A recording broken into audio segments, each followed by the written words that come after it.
brought to you by the Every Dollar app. Start budgeting for free today.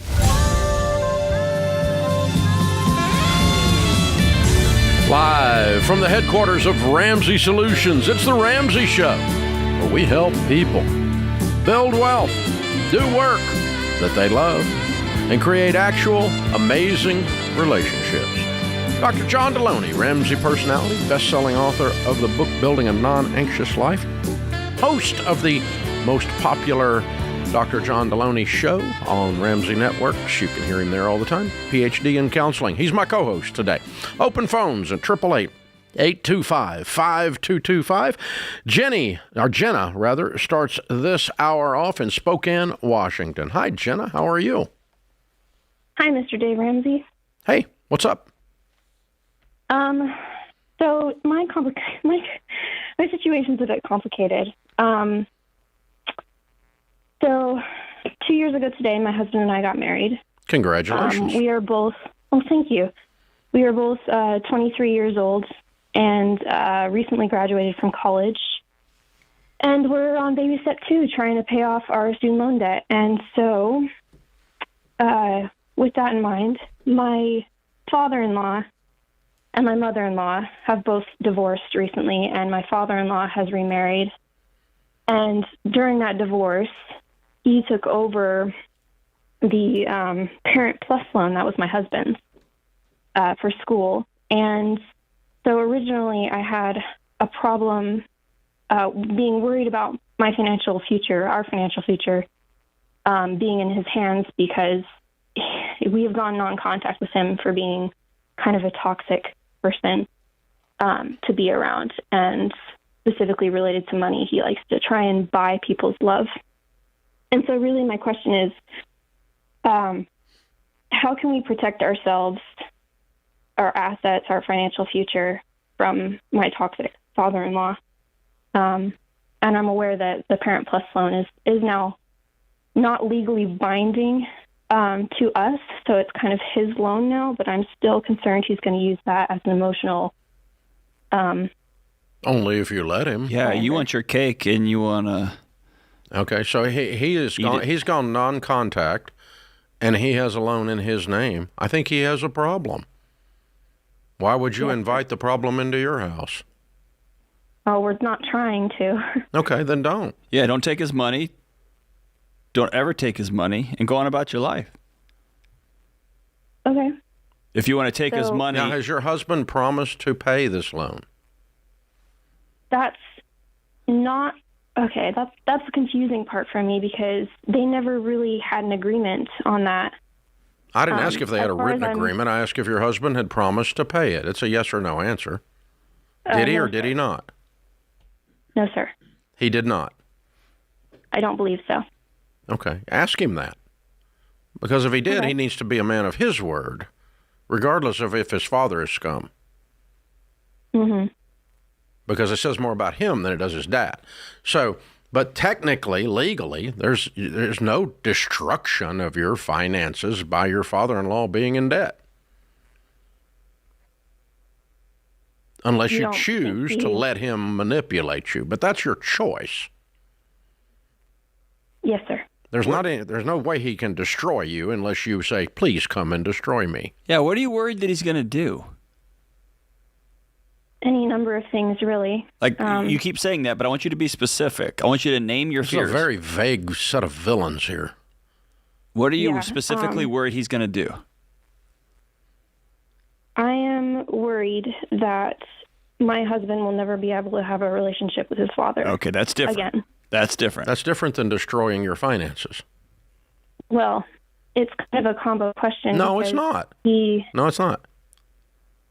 Your husband and his dad can choose to have a relationship in spite of the Parent Plus loan issue and without you agreeing to pay the Parent Plus loan. And so at no time have you destroyed your finances. Have you traded the destruction of your finances for the relationship? If your father-in-law is so manipulative he wants to make that trade, that the only way you have a relationship with me is you pay this loan, then he has chosen to destroy the relationship. But you and your husband didn't choose that. Yes, sir. Yeah. You desperately want this man to not be who he is, and I'm sorry, kiddo, he is. Is he super wealthy? No, I think he's actually kind of broke. Okay. Yeah. Which is another reason why I feel bad. We both feel bad because I don't feel bad. You didn't do anything. Why would you feel bad? Well, because his family is now dependent on a man who Whose is not family? a good person. My husband's family. Ah, okay. He has 3 younger siblings Okay. who are feeling the brunt of this man's Yeah, but poor okay. decisions. Yeah. All So right. that's heartbreak and grief and relational sadness. That's enough pain in and of itself. Don't add the added fear of, and we're going to go bankrupt because this guy's going to destroy us.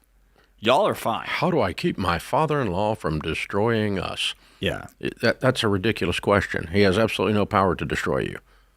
He can unless break you your choose, heart. unless you choose just to live in the sewage that he creates.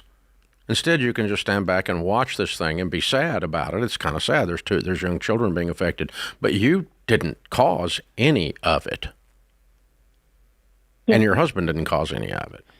So it's just You can start a pen pal relationship with those siblings. You can invite them out for, Camp Jenna once a year. I mean, y'all can figure out ways to be in connection with them because I do get that heartache. Just don't overcomplicate it with you're imaginary turning things this too. into a catastrophe that doesn't exist, kiddo. That's what we're saying, okay? Yes. Any number of ways, you said. How can he destroy you? And your answer was any number of ways. And there is no number of ways. The number is 0. Follow we me? have a lot of we have a lot of disaster mentality, I suppose. Yeah. And I think you might be afraid your husband's going to cave and Maybe a get little. sucked into the vortex of stupidity. Yeah. And in so- that case, he needs you. Yeah, in which case the two of you 23-year-olds need to lock arms and say, hurricane coming, baby. Everybody ready for the wind? Here it comes. So everybody, if you sense in your life, if you ever say the phrase or think the phrase, any number of things or a whole bunch of things or everyone is, take out a piece of paper and begin to write them down. Who is everyone? Who is all of them? What are The number of things. the number of things? And you find real quick it's There's about not 3 any. or it's 2. Yeah, or it's and there are 2 people that don't matter. Or one of them does and the rest of them don't, right? Yeah, But yeah. it really narrows your challenges really quickly. Yeah, and well, I mean, like you say, when you're facing trauma, facts are your friends. It's facts, yeah. So you need to reduce this thing to facts. What's the truth here? The fact is that your father-in-law is a hot mess, and he's in a hot mess, and he signed a Parent Plus loan, and it's part of his hot mess. The fact is he's got 0 power over you and your husband unless you grant him power with your weakness, and you call that compassion. It's not compassion, it's just weakness. There's a difference. There's a complete difference. Compassion comes from strength. This is The Ramsey Show.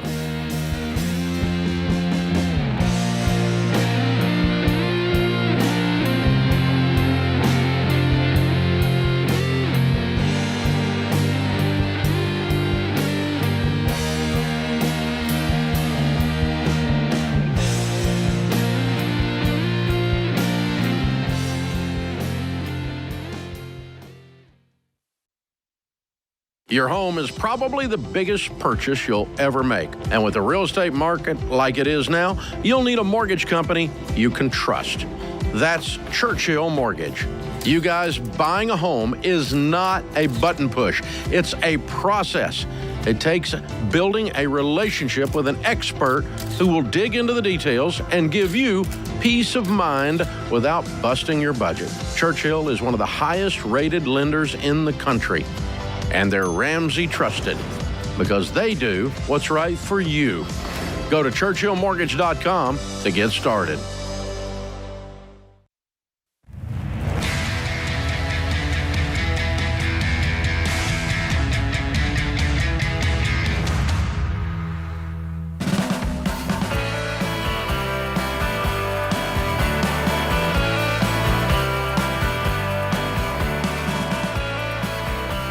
the power of intentionality. No one accidentally wins. You don't accidentally have a great marriage. Oh, that just happened. We're just so in love. Yeah, for about 20 minutes. And then you get to start working on it. We don't accidentally get in shape. We don't accidentally become wealthy. It's a series of intentional acts. You don't accidentally become a world-class athlete. Doesn't happen. Oh, he was just born that way. No, he's not. He's weight room. He's trained. He's studied. You don't accidentally win. It's a series of intentional acts. Same's true with building wealth. You have to on purpose intentionally tell your money what to do. Give every dollar that comes into your possession an assignment intentionally, instead of living like some kind of child who just eats candy all day and never has any meat and potatoes. So the best way to make the most of your money is by creating and sticking to a monthly budget. We call the world's best budgeting app Every Dollar because you give every dollar an assignment. You can download Every Dollar for free in the App Store or Google Play. Tens of millions of people have. What are you waiting for? Every Dollar. In the App Store, Google Play, or everydollar.com. Bryson's with us in Hawaii. Hi, Bryson. Welcome to the Ramsey Show. Hey, Dave, how's it going? Better than I deserve, man. What's up? Hey, so just kind of my background with the Ramsey program. Me and my wife had started trying to become debt-free, I don't know, like 4 years ago. I was staring down dental school, looking at like $650,000 of student debt. Good Lord. And decided to quit 1 month into it, and ended up joining the military and got my student loans paid off, and then kind of came across you guys about a year ago, and we've since paid off about $50,000 of debt. So you had $650,000 in debt, or you were looking at taking that on? No, I had $50,000. Oh, and now the military pay for you to do dentistry? No, the military paid off my student loans I had from my undergrad. Oh, so you abandoned dentistry. And also, okay. Yes, yeah. Okay. And so I appreciate what you guys have been putting out, because we were kind of on our path to getting out, and then kind of started listening to you through some friends, and just kind of really cleaned up a lot of our other debt that we had sitting around. But so thank you for that. Well, thank you. Thanks for your service to the country. How can we help? Absolutely. So I have a buddy that I've kind of told about what we were doing, and talked about, looking at maybe some side hustles of sorts being here in Hawaii. And so he reached out just barely about this company called Global Financial Impact. Oh, God. And yeah, so I looked online, and they're very vague, but they kind of talk about universal banking and whole life insurance. There is a little blurb about term policies, but I just I don't really know what to tell my buddy, because I feel like people take advantage of military people getting into things like this, and so I just was like, I don't know, I had some time today, so I'm like, well, I'll call in, because I listen to your show every day, and I'm like, well, I kind of get some advice from Dave about what to tell my friend. Well, go 3 clicks deeper, you will find nothing positive. Okay. If you just keep clicking, you're just going to keep finding more and more dirt. It's a bad deal. Yeah, run. Tell him to run. Run? Run as fast as you can the other way. Like they're shooting at you. Run. Yeah. Because, this is it's bad news. Listen, anything that sounds too good to be true is. Absolutely. And I there's no sense in getting into all the details, but I think if you'll just do a little bit of research, you'll just find you've already got the stink. You got the smell off of it already. And so, just keep clicking around. You'll find other stuff. It's fairly easy to find all the trash that's out there. And in this case, I think most of what you find the trash will be true. So, yeah, dissatisfied people that felt ripped off, people that were ripped off, and so on. So you're not going to find anybody who goes, change my life, except in their ads.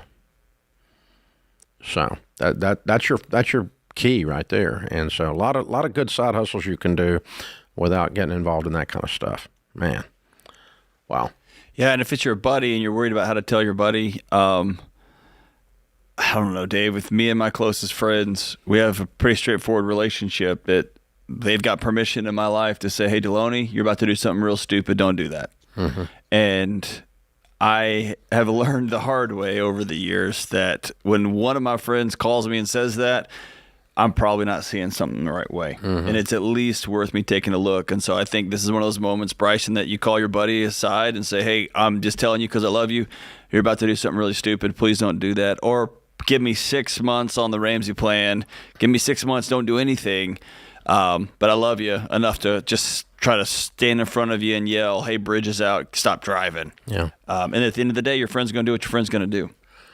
At you guys' age, at your college age folk, it's harder to have the maturity and the friendship to where you listen to that, though. Yeah. I know I've experienced, as my kids were in that age, their friends going to do something. And like one of my kids would come in, Rachel would come in and go, hey, Dad, this friend from college is getting ready to do so-and-so. And I'm like, oh, no. And you need to tell them. And she would go tell them, and they would do it anyway. So, you need to be ready for that. He may do it anyway. You can't stop him. And it's just kind of painful to watch people do stupid stuff. But, especially painful. Benjamin is in Sacramento. Hi, Benjamin. How are you? Hey, Dave. Thanks for taking my call. Sure. What's up? My wife and I have been married about 10 years. We're looking at combining our finances for the first time. Good. She currently has $11,000 in auto loans and $14,000 in student loans. Mm-hmm. I recently paid off $20,000 in credit card debt with a large bonus that I received, so I'm debt-free currently. Mm-hmm. I told her that, the first thing we need to do is attack this debt together. She has right now $7,000 in her savings, and I have about $5,000. Mm-hmm. And I told her, once we combine, I'll apply all of mine with yours towards the debt. Let's leave $1,000 in there as our emergency fund. But I'm really struggling on convincing her to spend that $7,000 towards the debt. She's worried that some catastrophe could happen, and we're going to have no money. You are such a husband. So you know what husbands do? Husbands tell people what we're going to do and don't talk about why. You're such a husband. Yeah. I do it all the time. I do it all the time, even though I tell people not to do it. I do it at home though. So, don't talk about what to do until you've talked about why. Okay. You already got the why because you've been studying this Ramsey stuff. You just laid out the baby steps and the execution of them perfectly. You totally get it. So you're willing to do it because you see somehow you spend enough time with us that you see that it's going to take you where you want to go. The why is I don't want to be broke anymore. The why is I want to build wealth. The why is we can get to live our dreams and go on vacation wherever we want, buy whatever car we want, and be generous beyond belief. That's my why. You're seeing that out in the future, so you're willing to engage in some sacrifice to get there. And you guys never talked about the why. You just went and took her money and paid down her debt. You didn't yet physically, but in her mind, that's what happened. And she got emotional whiplash because she doesn't know why we're doing this. Right. Yeah. So you owe her an apology. Okay. I'm sorry. I went about this wrong. We should have talked about why I'm so excited about this, and let's talk about where we can be if we follow these steps. And then we'll talk about what the steps are, and then we'll talk about what the implications of the steps are for the savings that we both have and the debt that you have remaining in your name as a part of our combining this. So back up about 5 steps and have a dream date, dreaming about what the future will be like again. And I'm sorry, I went straight to the throat, and you're such a husband. And don't do that, guys. Ladies don't do this to their husbands. They don't do it. It's such a husband thing. We see it all the time. And then my name becomes a cuss word. This is the Ramsey Show.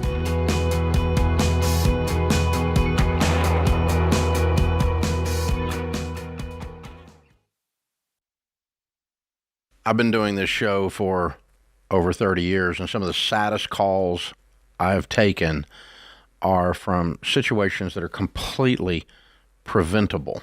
Yeah, and what's so hard is I feel like one of those, especially the ones that I'm like, oh, it's terrible, are people that call in and their spouse has passed away suddenly and they don't have life insurance. We actually took a question of a lady and she had 3 kids, pregnant, and husband didn't have life insurance. And I'm like, I can't even imagine. Or even if it was opposite, right? If a mom passed away, there's a dad with kids and trying to figure out, how am I going to afford childcare? How do I outsource some stuff that maybe she was doing?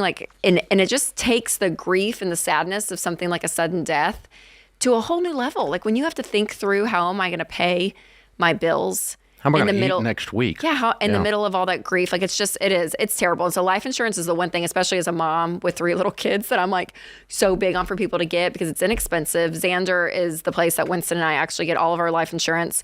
And we keep re-upping it because I'm like, I just want it there. Like there's something about that safety of knowing that you have money if something suddenly happens. And it doesn't cost much because Xander shops among a gazillion different companies. It doesn't cost much. You just have to admit that someday you're not going to be here. You got to say it out loud, and you got to say, I'm going to say I love you to my family by taking care of them and taking the time to put this stuff in place. It costs us stinking pizza. It really is. So that is one thing to do, to say I love you to your family. So we've used Xander for all of our family's needs for insurance for many years, including, of course, term life insurance. To get a free quote, go to 800-356-4282. That's 800-356-4282, or go to Xander.com.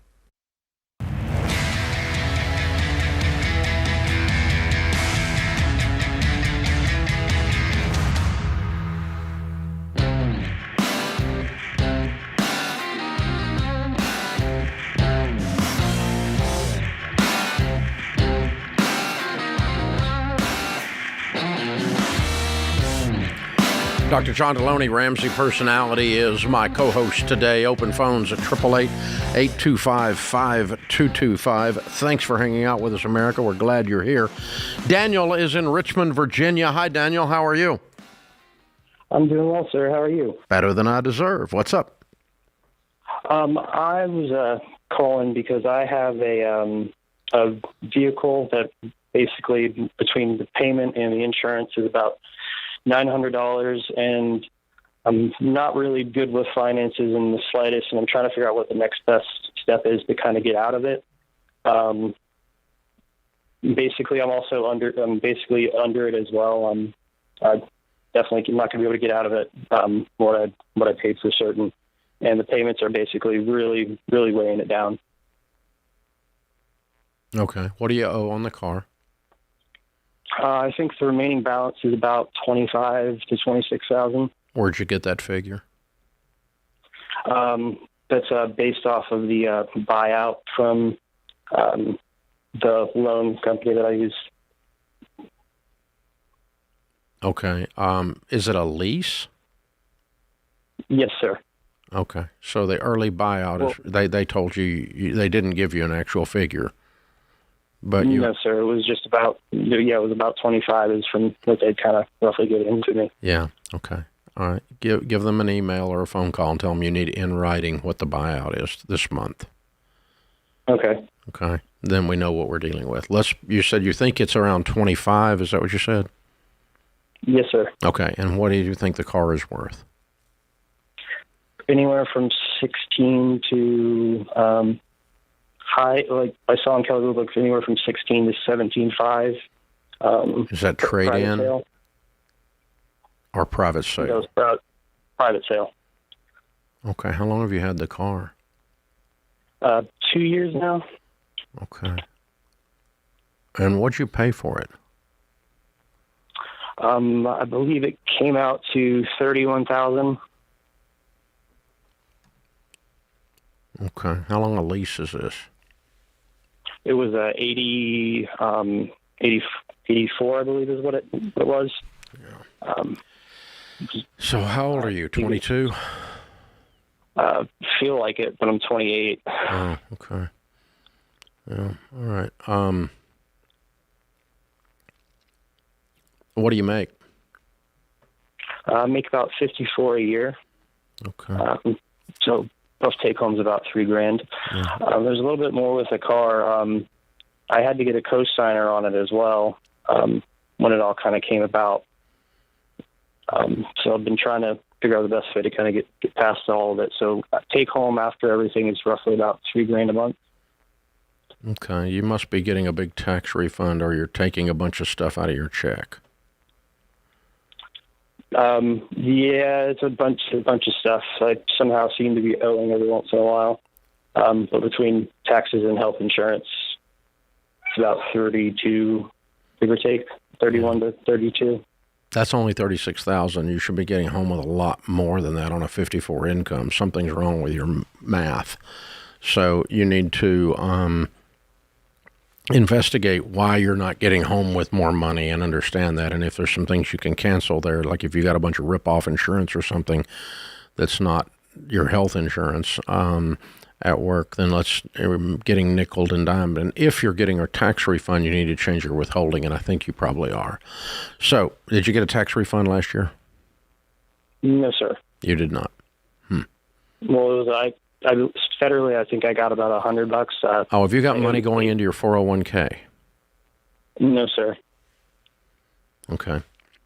I don't know where your money's going, but there's a problem. There's a hole here somewhere. Anyway, and you're working 40 hours a week doing what? What do you do for a living? I work as a logistic technician for a marble and granite company. Okay. It's about 50 to 60 hours a week. Okay. All right. Well, you desperately need $8,000 or $10,000 to write a check for the difference in what the car is worth and what the early buyout is. Agreed? Yes, sir. And get the car sold. That's the answer. And so where are we going to get $8,000 or $10,000? I'm guessing you have no money saved, correct? Just the $1,000 emergency fund. And how much other debt do you have other than this car? I have a credit card with maybe like $100, but that's really not all. I haven't really used credit cards my whole life. Who is this ridiculous lease with? It's with a company called Consumer Portfolio. Okay. All right. Yeah.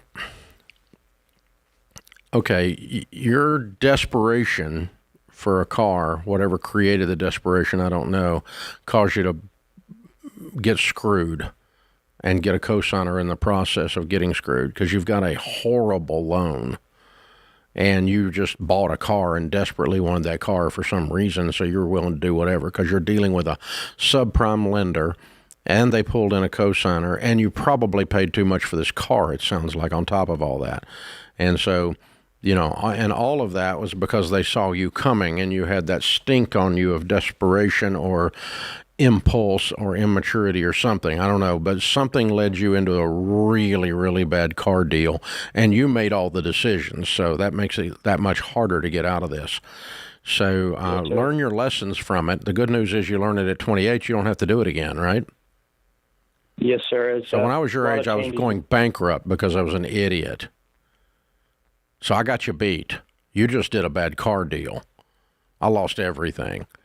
So we both get to learn our lessons and never repeat the lesson, okay? And that's what I want you to do here, man. And if you just go back and analyze what you were telling yourself. I was forced. No, you weren't. No, you weren't. You got all freaking emotional and bad and just completely signed anything they put in front of you because you were walking away with that car and nobody was stopping you. And you drugged somebody else to the table with a cosign. So anyway, put all that in the rearview mirror, but be sure you smoke that pipe before we're done and never do it again. Now, then the way to get out is we've got to go take 6 extra jobs. You're going to be working all the time. You're single, aren't you? I live with my girlfriend. Okay.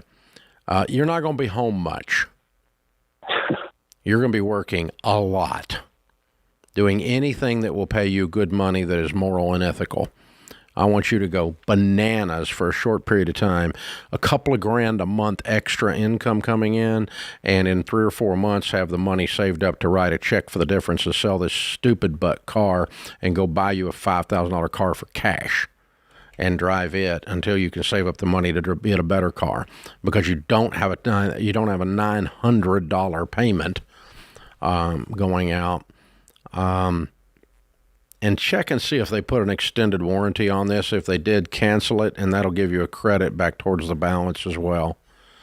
Because I think they screwed you on that too. They got you with everything else, so they probably got you with that one too.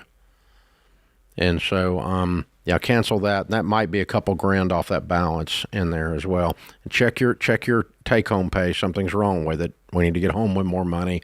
And if you find another $1,000 coming home, it'd be about right on your check. And I mean, surely you're not paying $1,000 a month for health care. You might be. But that wouldn't be a good benefit, actually. So anyway, that's at the root of this question, Dave, is I think it's just something that the politicians sold this so much, this idea of there's a way we can just make debt go away. And people call on the show, and it's happened more over the last year or two, which is, how do I just get out of this? You don't. And I think that's the harsh method or the harsh truth that we give you that nobody else will give you.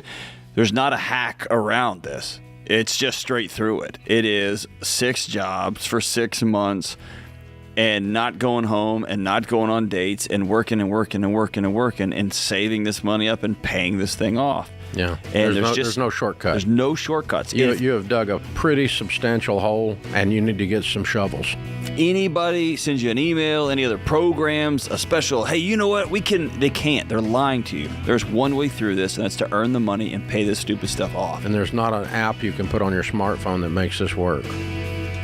It sucks, and you got to dig it out. You're going to have dirt under your fingernails, and you're going to learn your lesson, and you're never going to go back.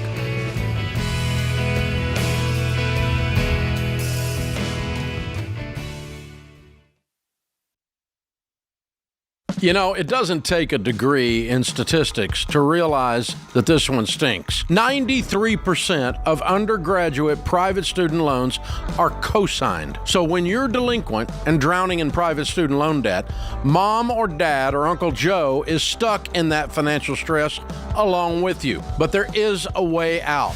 Why Refi? Why Refi offers a custom refinancing option with a fixed rate loan based on your ability to pay. And the average interest rate Why Refi offers is 3.9%, which can significantly reduce your monthly payment and decrease your total cost. Why Refi refinances your defaulted private student loans that other places won't touch. And I trust them to help you get out of debt. So don't be another statistic in the student loan swamp. Contact Why Refi at 844-2-RAMSEY or go to whyrefi.com/Ramsey. That's 844-2-RAMSEY or the letter Y, then REFY.com/Ramsey.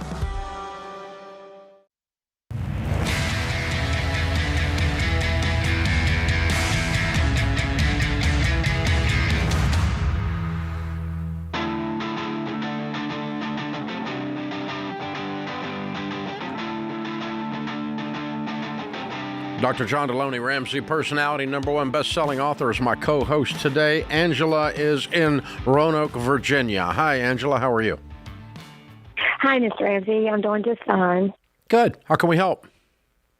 All right. I have just come through. I was married for 36 years, and I've been divorced for 2 years. Right after my divorce, I purchased a home in my name. And about 4 weeks ago, I sold that home, and I made $108,000 profit. Good for you. Okay, I'm 57 years old. And that's got to feel pretty cool. Way to go, girl. I was very surprised. I did good. You did good. Well, my question is this. Do I turn around and purchase another home at this age of life? Yes. Or do I take this money and reinvest it? No, you need a house. You're just 57. You look like you're 87 at this age of life. I got socks that are 57. Come on. Seriously. Well, I'm on my own for the first time in my entire life, and I'm just want to make sure that I'm making solid investments. Well, you did good on the last one, kiddo, without him. I did do really good. Yeah. All by your lonesome. You took the training wheels off and did it. Yes, I did. Proud of you. So I think you can trust you more than maybe you think you can trust you. Well, I overanalyze sometimes and talk myself out of things. You need a house, Angela, that's yours, that nobody can take from you. Okay. So buy the house and move on. Yeah, buy you a house on a 15-year fixed where the payment's no more than a fourth of your take-home pay. And here's why. From 57 to 87 or whatever year you leave this earth and go to heaven. But from 57 to 87 is 30 years. Every single year, rent is going to go up. It did for the last 30 years, didn't it? It did. Wouldn't it be neat if we could rent something what it was 30 years ago? Oh, yeah. Wow. Oh, yeah. Well, guess what? So that's where you're going to be when you're 87. You're going to be paying those high stinking rents if you're not an owner. So be an owner. Okay. So should I do a 30-year mortgage and do maybe 3 extra payments a year? No, ma'am. Do a 15-year. Do a 15. And then do 3 extra payments a year. Yeah, that'd be wonderful. I want you to pay the thing. I want you to pay it off. Okay. So I want you to do a 15-year, and I want it paid off before you retire. Yes. Okay. That's my goal. I want to be. Well, I mean, if you got 10 years if you retire at 67, right? Right. So if we take out a 15-year and we pay extra payments, we'll be done in 10. Right. And that might mean we buy a more conservative cottage than the Taj Mahal. I'm on board for that. Yeah, I mean, I'd rather have a paid-for cottage than I would a in-debt Taj Mahal. Well, Angela, how long were you married? I'm on board for that. 36 years. I was married for 36 years. All right, I want you to metabolize this. There is a very strong possibility that you live another 36 years. Wow. So as long as it feels like you were married, you might live that long. What does that mean? I want you to create the back half of your life. You're holding a blank piece of paper and a pen. What do you want this thing to look like? This is like when you go to the concert and the curtain goes down, but everybody keeps clapping, and then the curtain goes back up. They call that an encore. That's what you're in the middle of. This is your encore. This is after the first bow, you come out and you do a whole nother show. I don't want you to look up and have burned 10 years of this. Yeah, because you're very capable and you're not old. Okay, good. We got that behind us. It wasn't long ago that 57 was old, but now that I'm 63, it's just a pup. So there we go, Open phones at 888-825-5225. Mark is with us. Mark is in Austin, Texas. Hey, Mark, how are you? Hi, Dave. Hi, John. Hey, what's up? How you doing? Good. How can we help? Yeah, so my wife and I just had our first son 2 months ago. Congratulations. And thank you. And we were looking into sending him into private school. And he's a Looking baby. forward to that. Yeah, he's starting off early, right? Yeah. Mark, slow down, homie. Okay, but we want to figure out the best way to fund this because we all know that tuition will be going up. And I was considering maybe using the 529 plan to invest in that more than what we would have for his college as well. Obviously, we will invest in his college in the 529 plan as well, but maybe separate out different kind of amounts and then hopefully have enough for, a decent amount for it will work, and it's legal. You're not gonna. You got 5 years of growth on these funds that is tax free in a 529, and that's your only gain by doing this. Okay. Yeah. And what's your household income, sir? 110. Okay. All right. And well, when people decide, especially 20 minutes after birth, that they are thinking about private school. Generally, it is for a couple of reasons. One, it could be they're concerned about the quality of academics. 2, they're people of faith, and they want their child to attend a school where their faith is, the value system of their faith is respected, and maybe don't think that's going to happen in a public school. The third one is safety. They're worried about the actual physical safety of the child in in a situation. And those are generally the three reasons that someone, or some combination of those reasons, that someone would be a staunch on private school. They're convinced that private school is a better academic situation. That would be one as well, I guess, that you're going to learn more there. So which category do you all fall in? What's the concern? We're number 2 mostly, and also number 1. But Texas has great public schools, from what I can tell. I can't remember which one was number 2. What was the subject? We're devout Catholics. So Jesus and academics. Appreciate it. Okay, so you want your kid to have a Catholic education. You're devout Catholics. Okay. All right. Yeah. The good news is that generally speaking, Catholic private schools are not as expensive as frou-frou private schools. Yeah. They're usually of the private school spectrum. They would be the less expensive of the bunch, generally speaking. Not always true. And hey, Mark, can I pass something along to you? Just dad to new dad. Yeah, for sure, John. 6.5 years ago, I was 3 jobs in 2 states away from where I am right now. Yeah. You're already trying to map out that, okay, then and this and then this and then this and then this. I'm all about planning and all about thinking ahead. You make 6 figures, you're all going to be okay. Yeah. But I also want you to make room for your life's just going to look different in 6 years than it does right now. And that's okay. And I know you're holding that little baby and you want to make sure every variable is covered. Man, that's a recipe for anxiousness and panic. So get the big rocks, get the big values anchored in, and then get ready for the adventure of a lifetime, man. Be highly intentional, but be intentional about those values and those directions, man, and be open to what comes. Because you might find out that public schools in your area are amazing and they're great, and y'all can move that money somewhere else. Or you may find that, you need to move early. Who knows what you're going to find. But head that way, man. Well, the thing that what we found was, as people of faith, as Christians, that we were so stupid and naive. We assumed that if it said Christian school over the top, that meant everything that happened there was Christian. No. I know, but I was stupid. I'm sorry. But I'm just saying.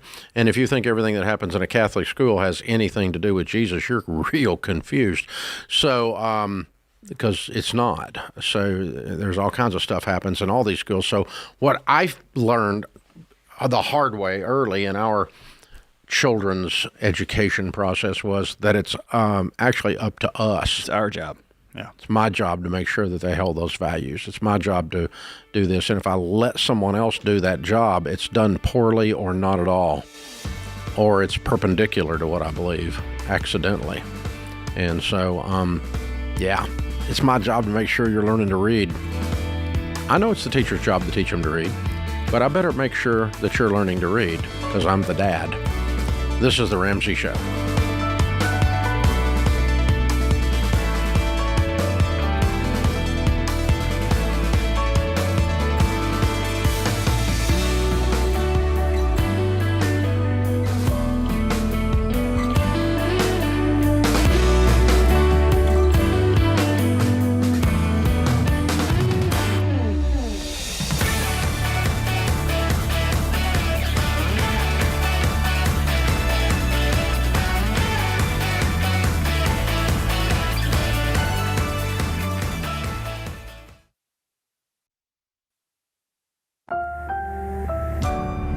Brought to you by the Every Dollar app. Start budgeting for free today.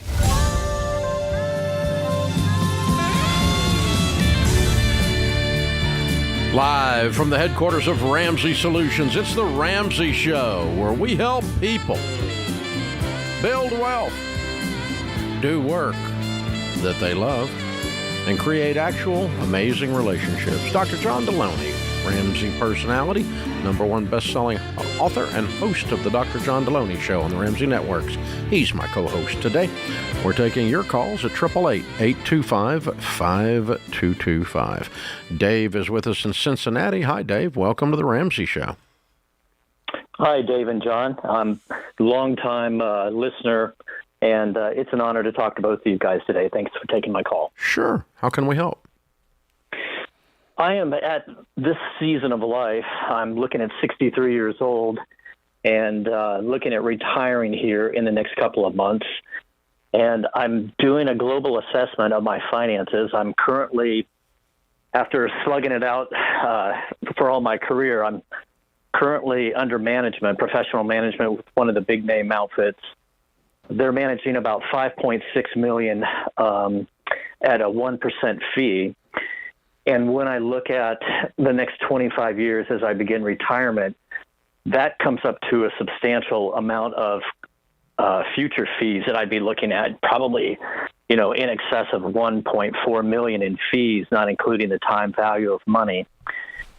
And was wondering, how does somebody like me, who needs about $75,000 a year to pay my bills, if I wanted to become self-managed or go into some kind of a flat fee management scheme, how does one depart from being fully managed and look at making a serious transition into becoming either semi-managed or self-managed? And is that even a wise thing to consider, at this point in the game for me? Yeah, I think it's a wise thing to consider. And I think you may be able to find that other firms, 1% is fairly standard, but at your level with $5 million under management, it should have started to be, the fee should have been on a gradient. It shouldn't stay at 1%. And so you might want to shop and say, go to one of our SmartVestor Pros. A lot of those use a 1% management fee program, but ask them if any of them have a gradient based on scale. Because at some point, you start asking the question, if I'm going to buy a series of mutual funds and I'm never going to touch them, or almost never touch them, I'm not sure exactly why I'm under management at the point that I'm 5.6 million. Now, if you're 560,000, you should stay there because you probably need the guidance and you probably need the other stuff. But you've proven to be an excellent investor, someone who sticks it out, doesn't jump ship every time there's bad news on the nightly news report, which is every night. There's a reason to get out because the world is coming to an end, and you didn't fall for any of that. And so, you've stuck with it and done a great job investing. Congratulations. So, yeah, I mean, I would investigate some other structures out there. I don't think there's anything. I don't think you're being, and you didn't present it this way, but I'll say it out loud. I don't think you're being ripped off, but is there a more efficient way to handle it with this much money? Possibly, yeah. Maybe there's a portion of it you leave under management if you like these guys, and there's a portion you pull and say, I'm going to just put this in these 6 mutual funds and I'm going to forget it. And, we'll look at it once a year, And so the vast majority of the SmartVestor Pros that we endorse and the people in the industry have moved to the 1% model under the new fiduciary rules that are out. That puts them at too much risk to do it the other way. I don't have my personal under that. With my SmartVestor Pro, I've just got it under, I buy Air shares and they get paid and that's all. And then it sits there. And so they get paid on the front and they're done. But most of those guys have moved all of their client base into a 1%. So I'm not shocked to hear you're there. But yeah, I think you're asking good questions and you're asking them with the right kind of heart. And so this is a good time where you're making some assessments, and I'd go to the firm you're with and say, based on the fact I'm over the $5 million mark, is there not some gradient on this fee that maybe y'all forgot to apply? Hello, wink, wink. Or talk to the SmartVestor Pros and see if any of them do. I don't know if that's out there, but I know, for instance, if you're have a certain amount with a certain mutual fund, they no longer charge any fees. There's break points with the mutual fund companies to where there's no fees charged and no commissions charged and so on. And you're definitely at those break points. So most of it goes away at about $1 million with them. So yeah, I think I'd ask the question of your current folks, unless you're dissatisfied with them, and then there's no need to ask the question. And I'd check SmartVestor Pro at RamseySolutions.com and talk to a couple of those guys and gals and see if they have anything to offer. And maybe you do a portion of it again, and you take a portion of it and self-manage. All self-manage is you're not going to screw with it. That's the trick. The problem people have when they self-manage at the beginning of their investing lives is they jump on and off. And if you jump on and off the roller coaster, that's who gets hurt. Ride the dadgum ride. and you'll be okay. These people, and you need somebody to talk when you're early in the game emotionally. You need someone to talk you off the ledge, and so it's worth every penny. And generally, they earn their 1% other ways as well. So it's not a bad plan. What's the fiduciary responsibility? What is that? What's that shift?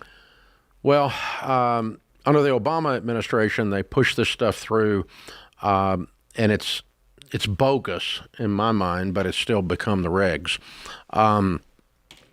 That fiduciary technically means that you do, if I'm a fiduciary for your money, I do what is best for you, not what's best for me.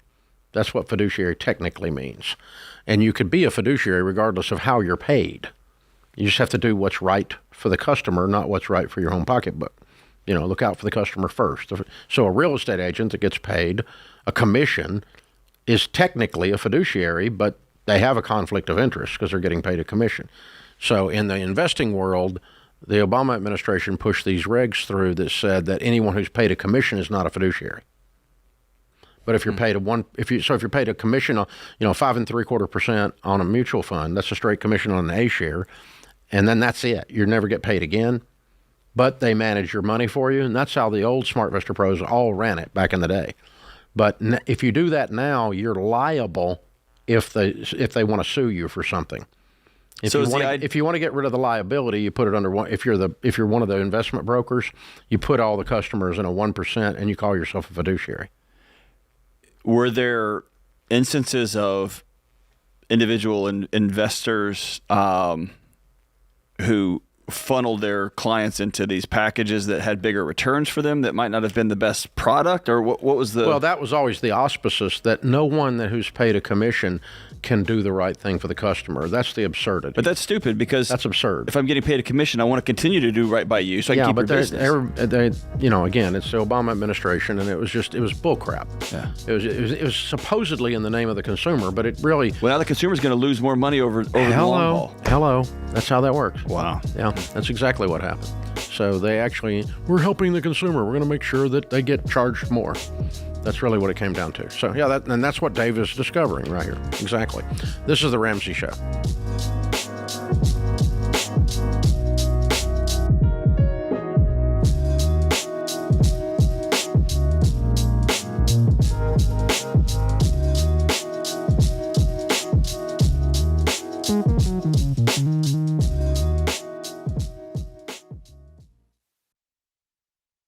You've been gazelle intense, you've eaten more beans and rice than you knew existed, and now you're ready to make your biggest investment better. Blinds.com is a great way to dress up a room or your entire home. Whether you're comfortable with do-it-yourself projects or you don't even know what a Phillips head screwdriver is, well, trust Blinds.com to take care of you like Ramsey would. You can do the measuring and installation yourself, or you can let Blinds.com's professionals handle everything for you. Blinds.com offers a completely hassle-free experience.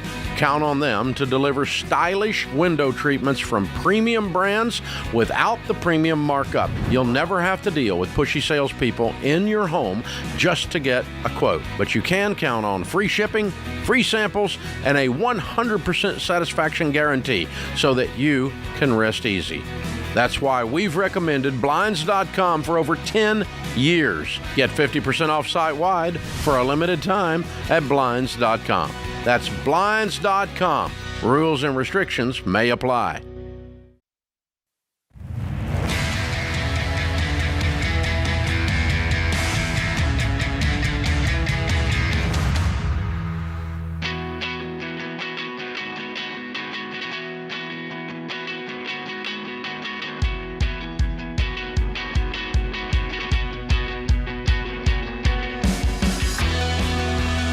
Dr. John Delony, Ramsey Personality, is my co-host. Thanks for joining us. We could use your help. If you want to help us, we would appreciate it. You can help us simply by subscribing to the show. Click subscribe if you're a YouTube person. If you click follow, if you're on one of the other platforms, that'd be great. Thank you very much. It makes a big difference in the algorithms. We appreciate you doing that. Also, share the show if it's got a share button on the platform you're on, or just click the cut out the link and email it to somebody, say, hey, listen to this, watch this, whatever. Maybe you're listening on talk radio. Thank you for that. Just spread the word. Tell people where you're listening, what time we're on, all that kind of stuff. Hey, it's a big deal. It makes a lot of difference, and our numbers are way, way up, so we know you guys are helping us. We know you're out there sharing and leaving those 5-star reviews. All that stuff helps everything in these algorithms, and we appreciate it. Caesar is in Mobile, Alabama. Hi, Caesar. Welcome to the Ramsey Show. Hello, Dave. This is Caesar. I wanted to ask you guys if I want to buy an investment property with my uncle who's on disability. I currently already own a home, and I got that house for $156,000 at 6.25% APR. My mortgage on that is about $1,200 per month. I have 2 tenants that live there, so they're paying off my mortgage. I have about $13,000 in my savings account, and I have no car payment, and I'm giving about 10% of my payment into a Roth RIA. Okay. And what do you make? I make about $4,000. And where do you live? If you rented out the house, what do you live in the house with a roommate? Yeah, I live in the houses. It's like a roommate sort of deal. Yeah, so okay. It's how old are you? I live with my girlfriend. I'm 20 years old. Okay. And why do you want to buy an investment property? So I want to buy an investment property because I saw that, being a landlord is really not as hard as I thought it was. I have the credit for it, and I believe that, that's what I want to do with my life, just buying homes, either flipping them and renting them out. I have a home actually that is $300,000. Me and my uncle, who are splitting everything in the home, we're going to split everything, the down payment, absolutely everything in the home. The house is worth about $300,000. We're getting about 7% APR, and we would be doing an FHA loan on that. The thing is that my uncle doesn't live in the state, so I would be in charge of maintaining the property, and we would go essentially half-seas on the... And you need your uncle involved. Why? So I need my uncle involved because I just got this loan from this VA loan about 6 months ago, and they're not letting me get another mortgage payment. Mm-hmm. Okay. Because you're too broke to buy a property. That's why they're not letting you do that. Okay. So the bank is telling you not to do this, and you figured out the way to beat that is to use an uncle and do it anyway. Yes. Yes, sir. Okay. Well, Caesar, I've got just a moment with you to try to offset all of the bull crap you've been reading on the internet about real estate, and I don't know if I'll be able to accomplish the goal of offsetting all of that. I will tell you that when I graduated from college at 22 years old, I bought my first property. By the time I was 26, I had over $4 million worth of real estate with $1 million net worth, doing exactly what you're talking about. I had co-signers. I had banks that I had talked into loaning me money. I was flipping houses, and with no money, and you got no money.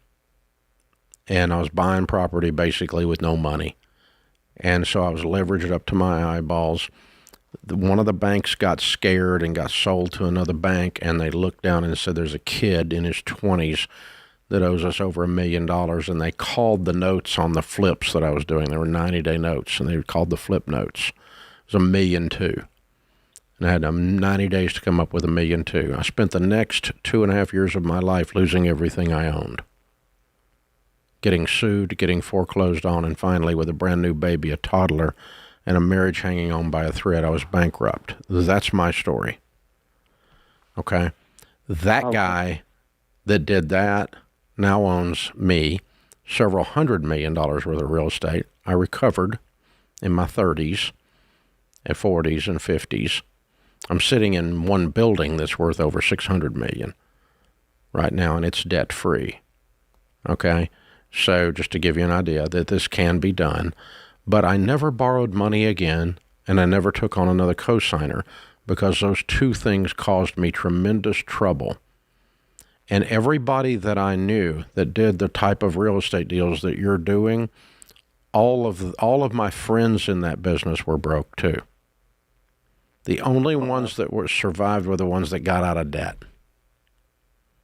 And you, sir, are walking straight into a razor.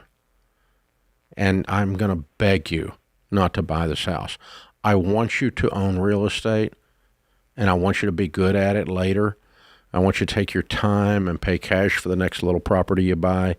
And I think between now and 30 years old, you probably are going to have several properties that you could pay cash for without your uncle and without 7% APR.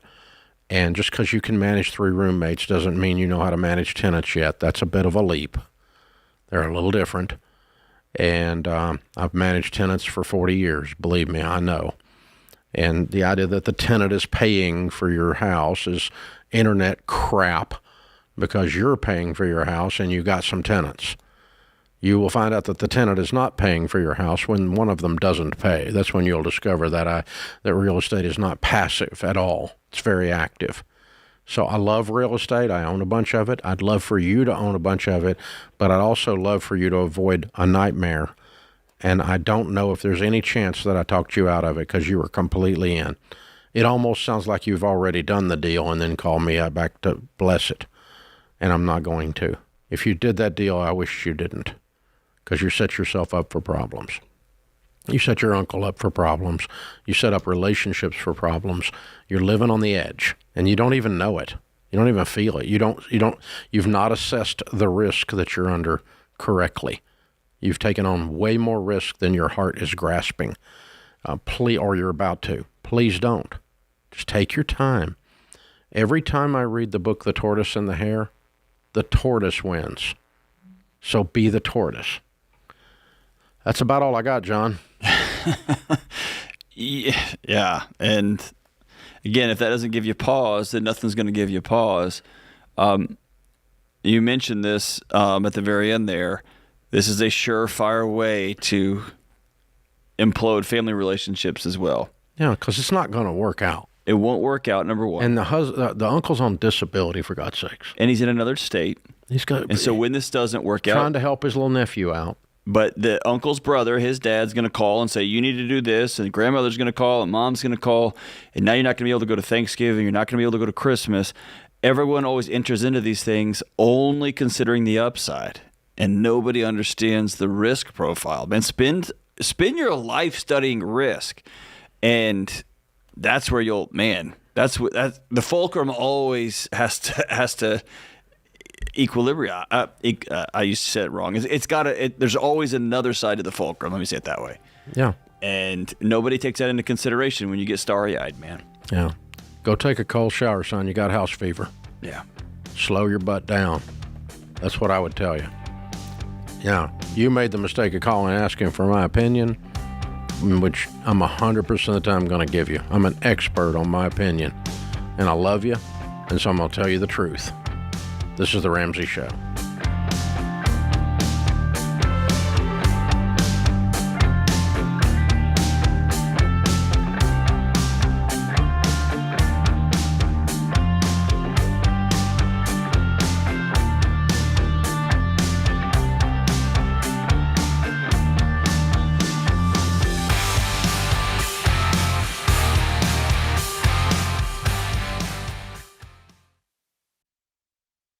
Hey guys, it's Rachel Cruz here to tell you about a faith-based alternative to health insurance that can make healthcare more affordable. Christian Healthcare Ministries. CHM allows members to share each other's healthcare costs, and it's as easy as 1, 2, 3. Step 1, choose the healthcare provider you want. Step 2, submit your eligible bills. And Step 3, get reimbursed. CHM members take care of your eligible medical bills. With no networks and the freedom to choose your healthcare provider, CHM is the best option for Christians who want to take care of their families and help other believers. Find out more at chministries.org/budget.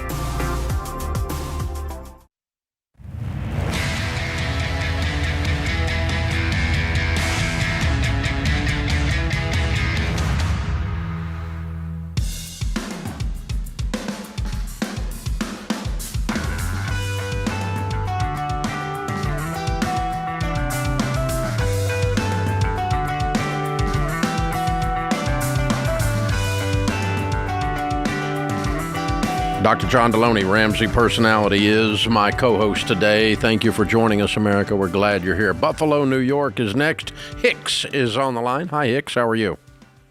Hey, Jay. How's it going? Better than I deserve. What's up in your world? Dave, I got a question for you, Dave. I hope you can help me out here. I've been trying to decide which way to go here. Okay, recently retired. Had a medical condition that forced me to retire. Had to take a cut in pay. I owe $90,000 on a $240,000 house. It'll be paid off in 7 years. I own my car. I own my truck. The question is this: having some health issues. I'm thinking about moving. My wife's been helping me, and now she's pregnant. She needs help. I'm thinking about sending her out to her relatives in another state. And I'm saying, well, if she go out there, who's going to help me? So I'm thinking about relocating, selling the house. And I'm trying to decide, should I keep the house, wait for her to get back in 3 to 4 months, sell the house, go out there? And I'm kind of stuck here because I'm trying to get help here. And if I don't... How old are you? I am 64. And you have a baby on the way? Yes. Okay. How old is your wife? 37. Okay, cool. All right. And what's the nature of your health problem, sir? Have to do with muscle condition, rare disorder. Mm-hmm. They trying to figure it out as they go along. Mm-hmm. Okay. So 6 months, 8 months from today, where do you all want to be living with your new baby? Preferably in a house that we can afford. This one, but thinking about going to another state. Why? Thinking about just because there's relatives and help out there. Okay, so you've got family in another area, and that's attractive. Right. What area is that? Out in California. That's closer to, I want to say Riverside. Closer to Riverside. Mm-hmm. Well, it's a wee bit different price market than Buffalo, New York, brother. Yeah, I figured that. Yeah. I think the monthly storage rates are about $390,000. Yeah. I don't think if you want to do something affordable and your income was just cut and your health is failing and you have a brand new baby on the way, probably the California real estate market is not going to be friendly to you, my friend. I'd be getting my Kansas on, Hicks. Yeah. I'd be looking Kansas? Kansas or West Texas. That's where I'd be going. Some place that's affordable and or stay where you are. You don't have friends and family there? Yeah, I do. Seem like a lot of people busy. Yeah, they're busy in California too. What does that mean? Yeah. That they're busy? People don't want to help you? They help as they can. Yeah. Are you specific in your help requests? Yeah. I got some help, and then I told them what's going on. I've been with the doctors back and forth. It came on so suddenly, I really didn't have a chance to catch my breath too much. I was. They say it's rare, and they don't see it that much, and they're doing all these different things to try to help me. And does your wife work outside the home, sir? She did until she got further along in the pregnancy. Yeah. Okay. Because it sounds like y'all are going to need her income to come back after the baby comes. Is that fair? Mm-hmm. Yep, that's exactly what we've been talking about. Okay. Exactly. Yeah. So that's where I'm at, Dave. And I don't have a magic wand. If you told me a bunch of friends and family were in an affordable market, I would be all for this. You're talking about moving to one of the more expensive areas in the world. Okay. And so, Riverside is just not cheap, man. And it's not, your mind's going to be blown what it'll take to buy a house like you've got right now there. Right. And so it's just not transferable. Right. I think the help you would gain is going to be far offset by the increased cost, and I don't think it's going to be worth it. So if you have a different location with some family that is an affordable location, maybe the move makes sense. But I think you guys have got to continue to talk through where you want to be that you can afford to live and prosper with the current situation you find yourself in. A new baby, a 37-year-old wife that's working, you've got a muscular disorder of some kind, and you're trying to, where do I want to be living in that situation for this next chapter of my life, and that I can afford. And I think if you make a visit out to the California market that you're talking about, I think you're going to discover quickly that that's not affordable to you, with what you're describing to me. So I might be wrong. There may be something I don't know, but so you could go look at it. It doesn't cost that much to go look. But I'm going to have a plan B. If we don't go there, what are we going to do? And then under that situation, I'll go look. But don't tell me you were forced to move to an area you can't afford, because you're not forced. You just got to make some different choices there in Buffalo. Man, I'm sorry. I wish I had a magic wand that could make all this go away, and I don't. There's not a good answer to that bad situation, folks. There's just some answers. There's just we can just kind of walk with you and think with you while you're facing these things. But there's not a simple thing and just go do that. It's not. There's a lot going on here, and all we can do is just sit here and be a sounding board with you and bounce those ideas back at you and see if they sound crazy when they come back at you across the net. Yes, and just a quick note, if you are reaching out and everyone sounds busy, everyone's got quote-unquote stuff going on, doesn't work every time, but often people will send a text message to some friends and say, hey, I've got some health struggles or I've got some challenges. I'd love to get together for some coffee. Well, man, now people are wondering, well, who's on this text thread? How many people? It's like, I'm just going to wait, and then nobody responds. It's different when you say, hey, Dave, I've been really struggling. Is there a chance that you and I can get together tomorrow at 10 o'clock? I'm going to get coffee. I'm buying. I'd love it if you met me there. That's a specific request that I want to meet with you. I want to talk to you. And people are much more likely to respond to that. And to respond affirmatively, like, I'll be there, or I can't make that one, but I can do this date at noon.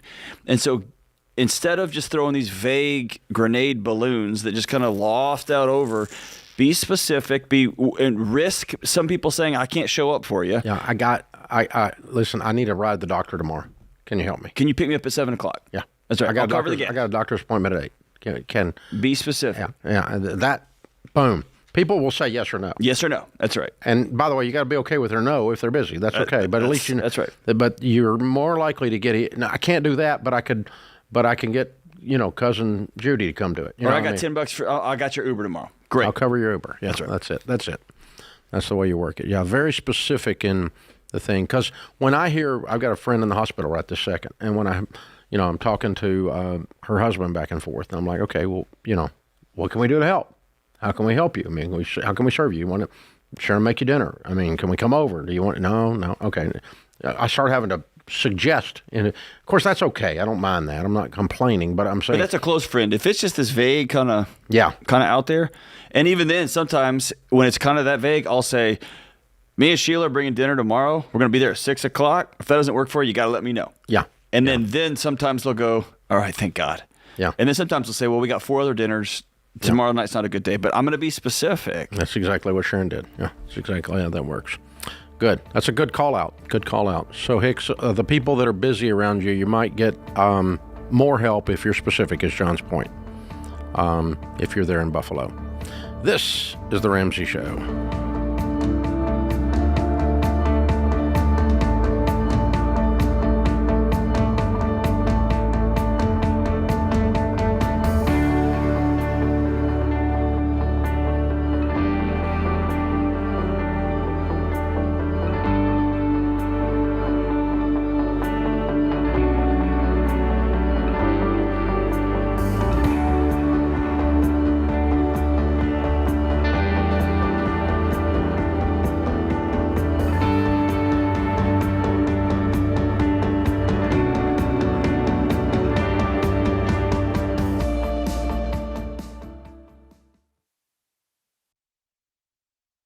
Hey guys, here's a quick math refresher. There are only 24 hours in a day.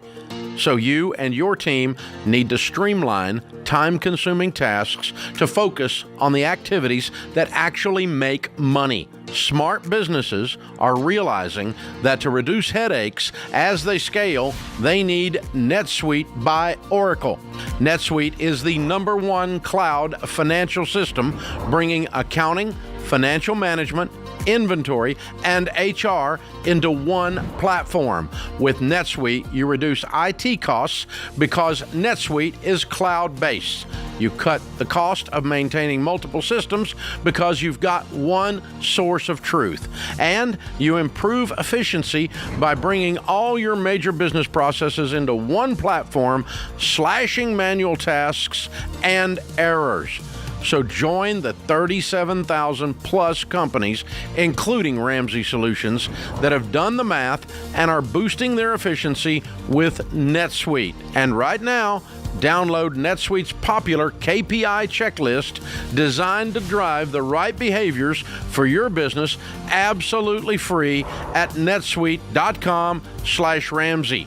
That's netsuite.com/Ramsey to get your free KPI checklist.